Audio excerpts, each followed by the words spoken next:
You know where you are!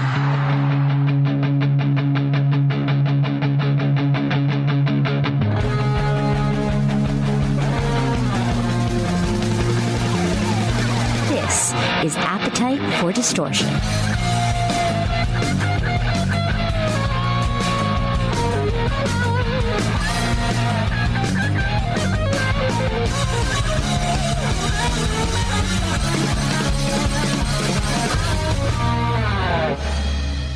Welcome to the podcast Appetite for Distortion, episode number 462.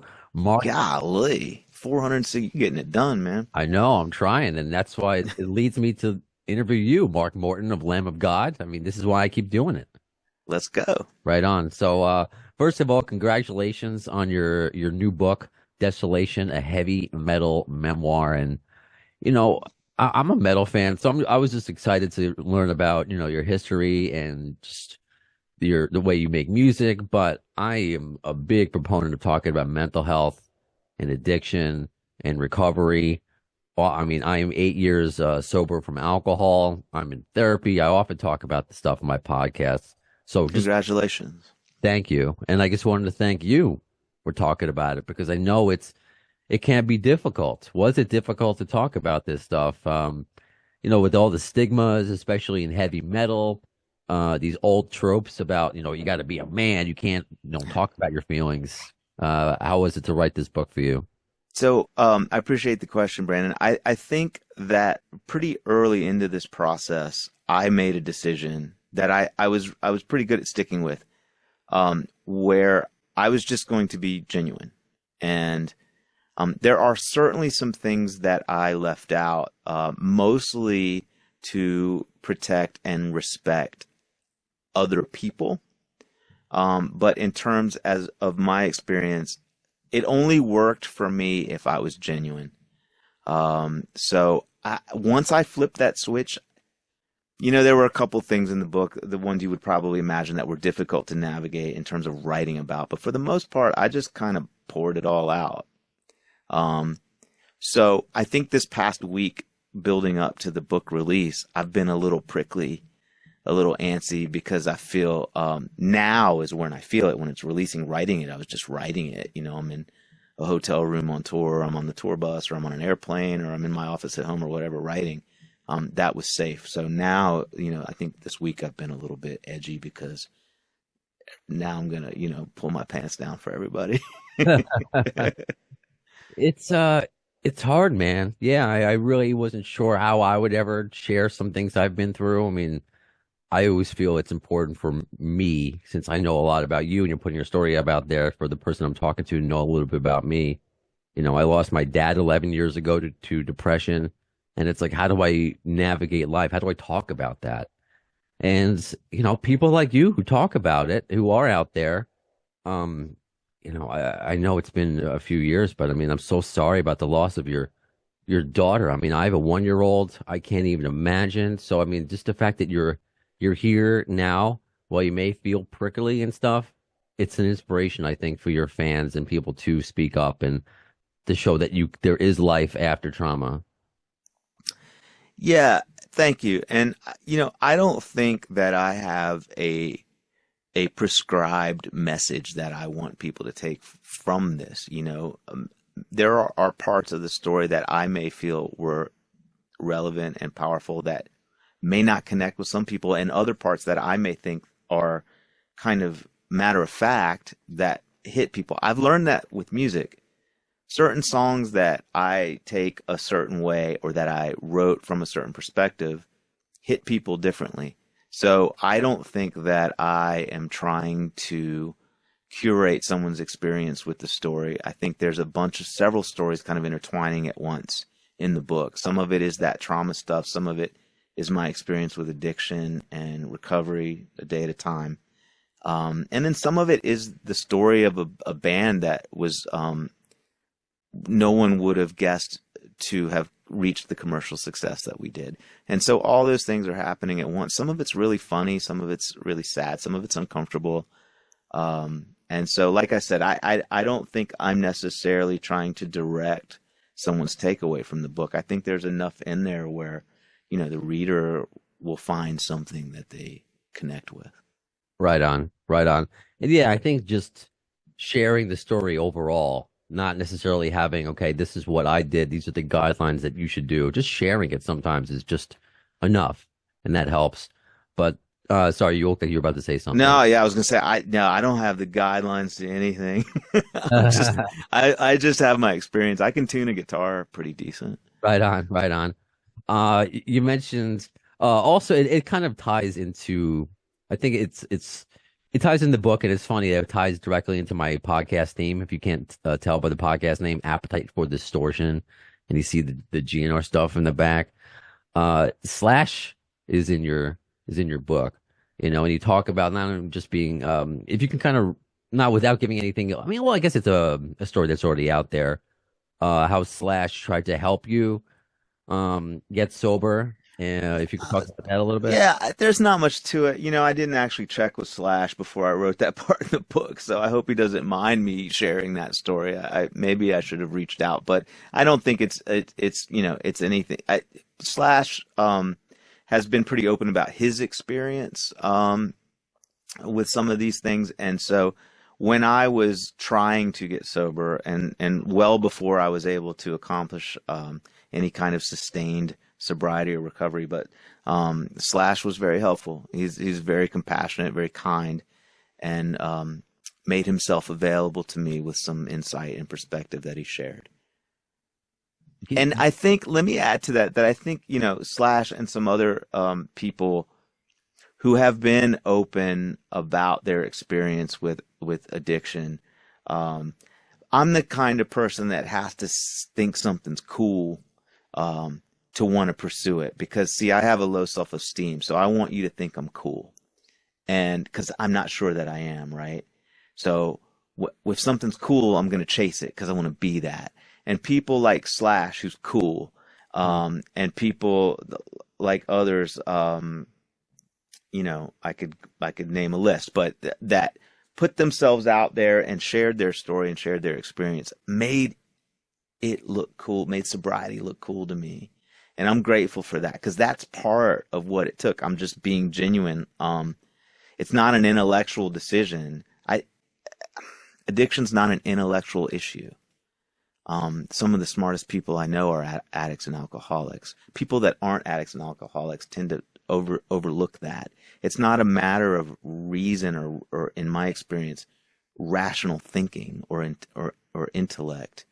It's something deeper than that. And so for me, having an example of people that I admired that said, hey, there's something on the other side of this that can still be cool. Because see, I thought being a drug addict and an alcoholic was what rock and roll was, part of what it was supposed to be. And it turns out it's not. Wow. Just for the record, I think you're cool. Well, thanks. It really is amazing, though. Again, to hear that from somebody who, Lamb of God, this massive band, just you had career success and just still have the insecurity, and that's what I had the insecurity, and I interview rock stars, and it's just like, but it shows that we're all the same. We're all, fighting in our own lives, and it's just it's refreshing, and it makes us feel that we're not alone, and I know that's so important in the metal community. I know I only have another minute or so with you. You did mention, not to harbor on Slash, but I know you tried to get him on an album once. I'm just curious if that's still something that you would like to work towards, because the guy works with everybody, and I don't know. I think that would be pretty special for you guys to finally get to work together now. I would love to, but he's a busy guy, and I'm happy just to be a fan. Right on. Mark, anything? I mean, I know you're doing obviously promoting the book. What's next for you? Any projects in the horizon you want to share? Nothing to announce, but there's always a bunch of stuff going on these days. Most immediately, we have the book releasing today, and Lamb of God is about to start a really, really cool tour with Mastodon. It's Lamb of God, Mastodon, Kerry King's new band, and Malevolence, a great thrash metal new young band from the UK. Unearth is doing a few dates too, and we're going all over North America. And it's in celebration of the 20th anniversary of our Ashes of the Wake album, and simultaneously the 20th anniversary of Mastodon's Leviathan record. Both of those albums came out on the same day in 2004, which is pretty remarkable. And, we've been peers and friends all along. So now we're doing this very celebratory tour together, and I'm excited about it. Awesome. You deserve all the celebration possible. Well, Mark Morton, thank you so much. Congratulations on the book. I really appreciate your time and the things that we spoke about today, and I hope we get to do this again. Thanks, Brandon. I appreciate you, man. You got it. Take care. Rather than just throwing a bunch of songs together that we think are fun, we're going over it, with a fine-tooth comb and just working on everything to try it. That's the goal. Very appetite. For discovery. Appetite for discovery. I love this segment of the podcast because I get to expand a little bit beyond just talking Guns N' Roses. Although we're going to get to it, Tobias. Don't worry.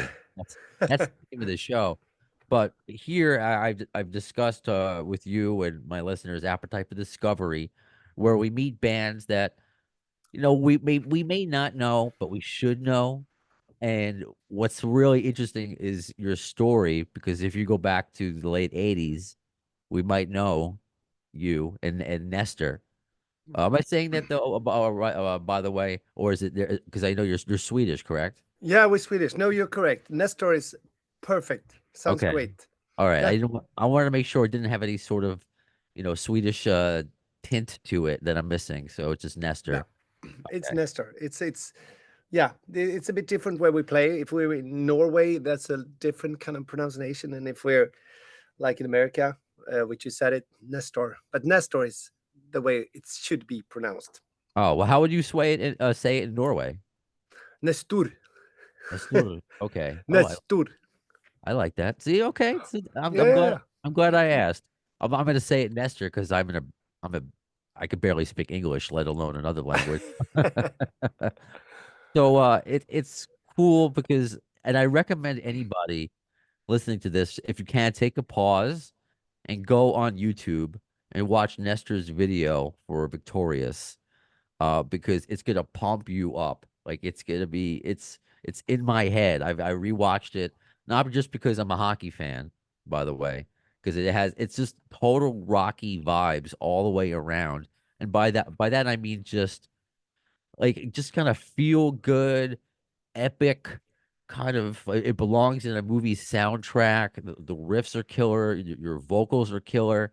So if you want to take a pause, watch that, then rejoin. It's going to make you feel victorious for the rest of this conversation. So if you could take me through your story. Thank you. Because you guys formed in the late 80s and then life got in the way and now you're new again. And your debut album was re-released on Napalm Records, but now it's your new album, Teenage Rebel, which is available now. So kind of, if you can give us the short version of your story, if you can. Yeah, sure. No, it's like as you said, we got together in 1989, 13 years old at that time. It was like a drummer who just put up a note in our high school saying like, I'm a drummer, I have a rehearsal space. Anyone up for jamming? And the ones who got there was actually this band, the Nestor band. So we started the band in 89 and released unofficially released a couple of EPs.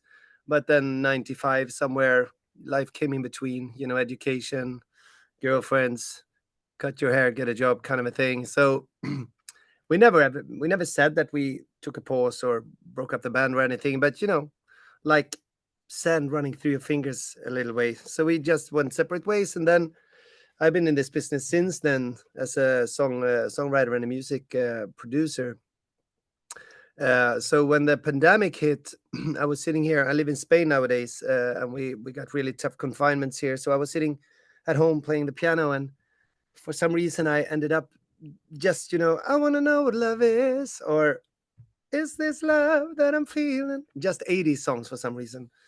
And then my wife said that you're just playing these 80s songs. What about that? And it might be an after construction, maybe because, the world was shaky a little bit. You look for kind of things that feel safe in a way. And I thought about it, and I was like, yeah, I should really make an 80s album. And I called Johnny up. I'm trying to do this super short. I called Johnny Oh, up, the no, guitar well, it's player. your time. Take as much time as it makes sense to explain, because I'm Yeah. interested, Gad. No, but I called the guitar player of Nestor up because we've been doing a lot of different projects throughout the years, and the rest of the guys, we always stayed friends. So I called him up and said, like, what do you think about making that album we never, had the chance or skills to make back in '89, and make that now? And he said, yeah, that would be great, but should we ask, the guys in the band, Nestor, get the band together, kind of a thing. So we called him up, and the first, I remember the bass player Marcus. He said, "What took you so long?" When I asked. So, and then we just, to use a really worn out phrase, the rest is history, I guess. This is 2020, 2019, 20 somewhere, yeah, 20 when the pandemic hit. So yeah, and then I guess it's important to mention that the guys in the band, all of them has during this time, it's almost like 25 years, they've been in different cover bands, so that no one really stopped playing. So that was, of course, yeah, if someone would have touched an instrument for 25 years, that would have been a bit tricky. But I knew that everyone was like in different kind of cover bands. So yeah, that's the long story short.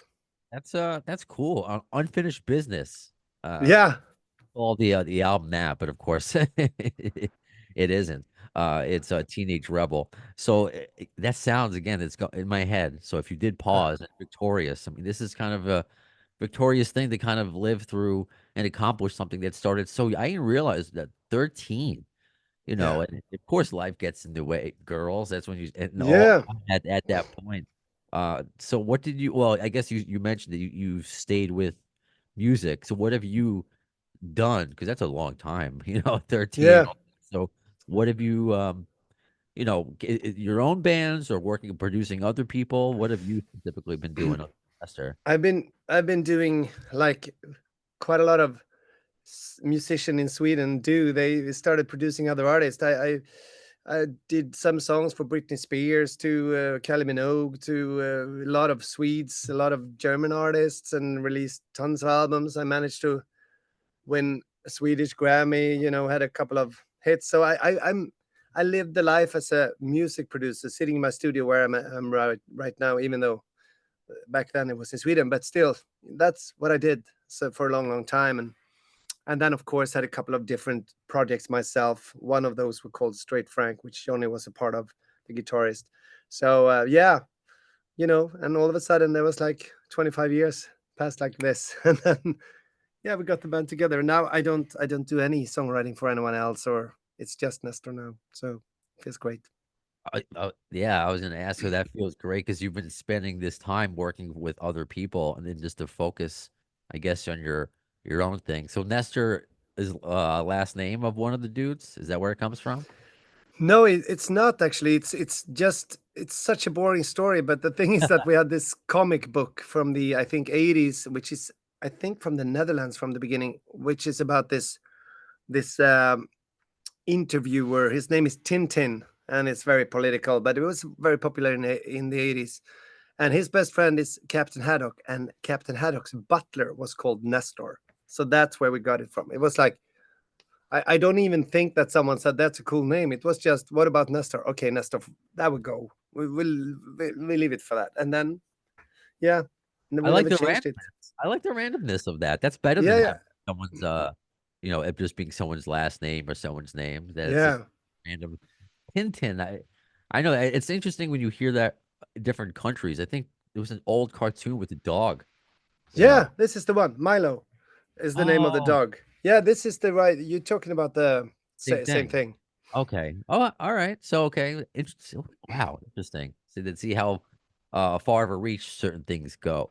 And that kind of brings me into you're getting back to I want to get into your influences because I'm here. I'm in the New York East Coast bias bubble. Nothing out of New York. It's just how it is. It's like New York Yeah, is the center. I know it's not. So when I yeah, get to it talk is. to But somebody, I mean it is, but I use this as an opportunity to travel the world, so to speak, yeah, and know you're in Spain now, but which is cool. But now let's go back to little Tobias.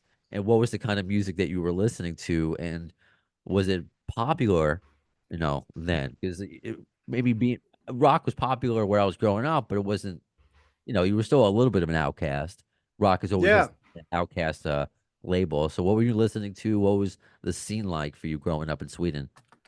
Now it was very much, it was rock and roll all over. That I guess that's one of the reasons why we do this kind of music. We grew up with this kind of music in the 80s.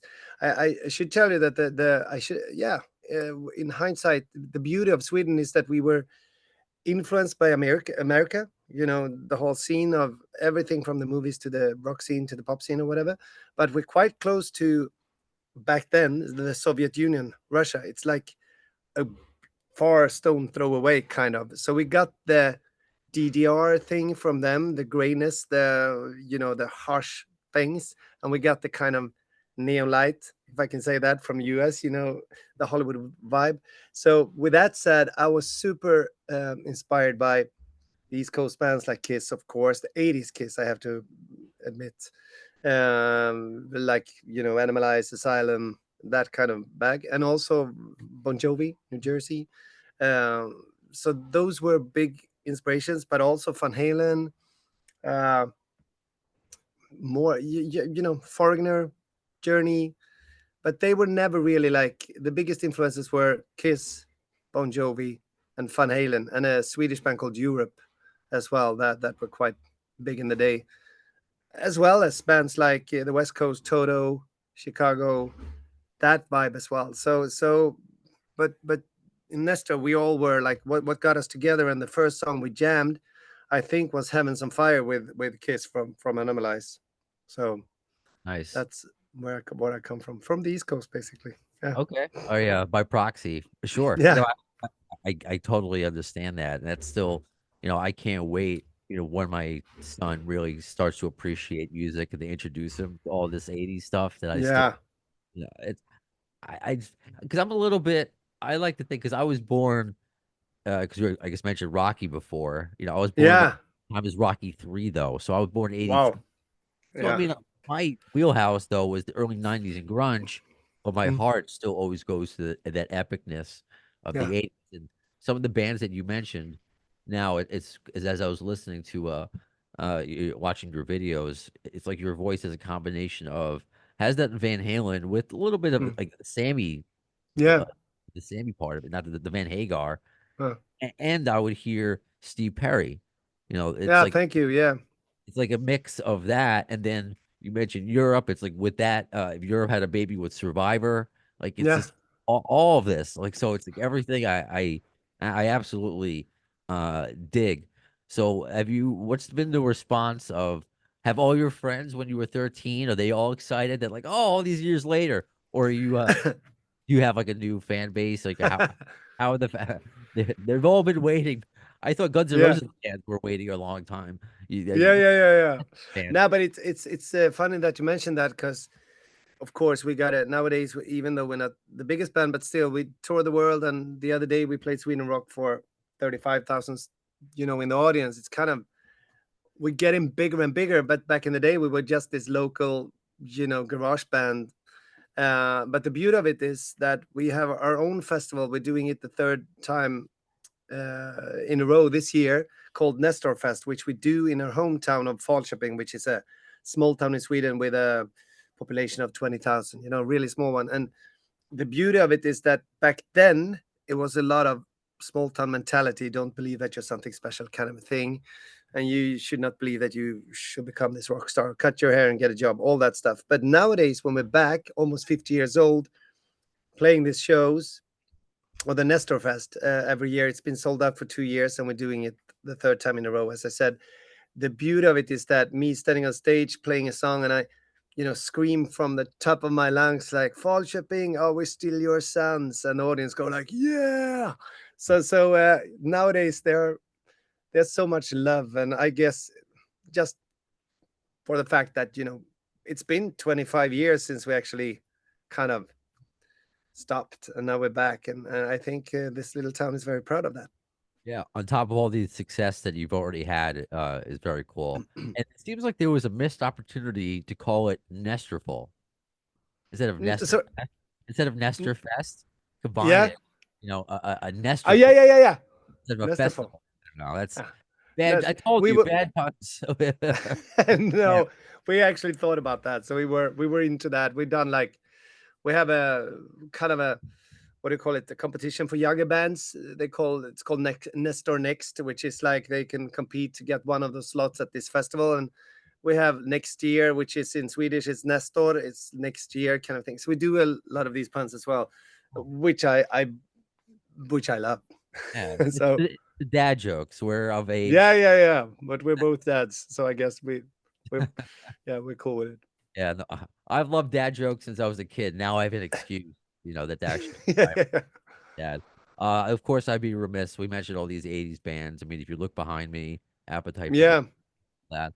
Uh, Guns N' Roses, were they an influence for you at all? Were you a fan of GNR? Ever get to see them at any chance? Yeah, I seen them. Unfortunately, I've never saw them in the do you say heydays like Well, back in 90s? anytime. I didn't have like Yeah. my first opportunity wasn't until 2002. So Yeah, but that I was that one for me as well. 2004, I think, first time. And then I actually saw them 2017 twice. And then we actually played with them last year, 2 years ago at the Sweden Rock Festival. So I saw them at that place as well. No, oh, no, Guns has always been a big inspiration. The funny thing is that, of course, Appetite for Destruction is of course an inspiration as well. But I was more into the UC Revolution albums for some reason, and I really loved the whole kind of taking the sleaze rock, whatever you call it, towards this symphonic, November Rain kind of stylish. So I guess for everyone who's in this kind of genre, GNR has always been a big influence, even though it was not my kind of kiss, if you know what I mean. It was like, but everything. I so fine, that song from Use Your Illusion 1, I think. two. I always 2, sorry, No, the I blue know. one. I'm a nerd. I'm not. I don't remember a lot of things. Ah, Use your illusion. uh, Oh no, it's your illusion too. How dare you get it wrong? yeah. Uh, Anyways, that has always been and I have to say, talking about Guns N' Roses, I always loved Axel when he sings in that lower voice, that which he does on, for example, that one, or Don't You Cry. That kind of Guns N' Roses has always been closer to my heart than the that part. yeah, Yeah, I feel you there too. My favorite song is November Rain, and given my age, they were already broken up when I became yeah, like there. a fan. So they were already in Use Your Illusion. That already Yeah, happened. That's what I mean, obviously, Appetite's the obvious, but what yeah, I gravitated kind of was the same thing, was yeah, taking these, but making it like epic. And yeah. it something about that. I am like, I didn't know it. My young brain was like, I didn't know a rock band could do that. No, that goes for me as well. Even though I'm a bit older than you, but that was, with that video, with that whole, okay, this is next level. That was cool. I wish I can give credit to the listener, and he wanted me to start asking this of singers. Is Yeah, that we talk about Axel's voice just there. What do you think it was about, especially you really knowing '80s and '80s singers, because there were other bands that had a rasp, that had the sleaze, whether it's Faster Pussycat had the rasp. I mean, even Rat. I mean, yeah. I'm not talking about the songwriting, but that's a whole other conversation. But what about like Axel's voice? Do you think just made him stand out, and just made it different, and kind of just one of those voices that people still point to, being like that's one of the greatest rock voices of all time? Yeah. No, but I'm quite sure if I should be really technical, what make Axel stands out amongst the ones you mentioned is that first of all, his timing is great. His timing is always spot on. If you listen to rock singers like the best ones like Ronnie James Dio, he had that same kind of almost spitting words like on the beat kind of that goes for Axel, and also his articulation. You could always hear what he was singing. Then, of course, he had a lot of yeah, his kind of what do you call it? Which is him. Yeah, yeah, yeah. These the glissandos, I think they called Sure. in English.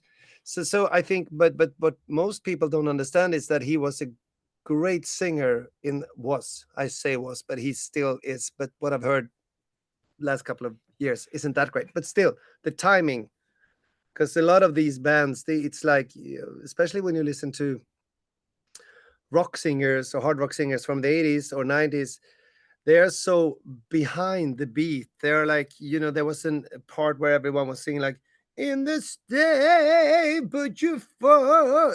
It's like so. I hate that, to be honest. While Axel is more punk on the beat, which I love. So I I don't know love if I make any sense, but you do, and I appreciate that answer a lot. That's kind of what I was looking for, was something specific, because I can't sing, I can't play an instrument. That's why I do radio. But they hear that, you know, broken down. It's like sports. So I want to get an yeah, analyst here and somebody who plays the game, who knows, who's going to yeah, explain it to me. So I appreciate that. But to turn it back around to you, of course, the new album, Teenage Rebel, is out everywhere now. yep. And you can see the videos for Victorious and Caroline, which are out right now. Caroline, another great tune. Just like in the same style of it's like, again, you could tell it's 80s influenced, but it sounds so today, which it's exactly what it's supposed Oh, to be. oh, Uh, thank you very much. so what I mean, you're obviously promoting this album. Is there anything next that we can look forward to? What's the best way to, because you're all over social media, what's the best way to Yep. read? What can we look forward to from Well, Tobias and Nestor? yeah, we at the moment we started last weekend, which I said, playing the biggest Swedish rock festival called Sweden Rock, and now we're on tour, basically like festival tour. We are playing next week in Spain, and then we're off to Sweden to play with Europe, our old former heroes. We're doing a couple of support shows with them, and then we're everywhere in Europe during the summer, mainly Germany, Switzerland, and Austria, I think. But yeah, Finland, Sweden, Norway, Denmark, Netherlands, Spain, Italy. We're on tour basically, but we're doing a European tour on our own as a headline in October, where we cover these countries as well. But that's the next thing, I guess. And of course, we would love to come to the US, and there's been talk about it. But as you know, it's a bit, if you go to the US, you don't go there for one show. You have to set something up, right? So Yeah, you see a lot of American bands having to cancel their European tours because they yeah, can't afford it. no, Uh, yeah, exactly. so I know it's difficult, but I do have a lot. I'm very grateful because of how podcasting is. I have a lot of listeners in those Yeah, countries that great. you mentioned. So I mean, I hope people who listen do go out and check out Nestor. That's what's awesome about doing a Guns N' Roses theme, because there's fans. It's because it's not just like fans of me, but there's fans of this band everywhere, and Yeah, I'm lucky enough to pull people from all yeah, different sorts of countries and that listen. And for when you do come to America, and you come to, whether it be Long Island or my neck of the woods, I'm in yeah. Queens right now. I'll bring Okay. I'll bring my little guy. I can't wait. Yeah, He's gonna be my concert buddy. Yeah, I can't wait. love it. You So should. I will, man. We're gonna be pissed and victorious. I Yeah, great stuff.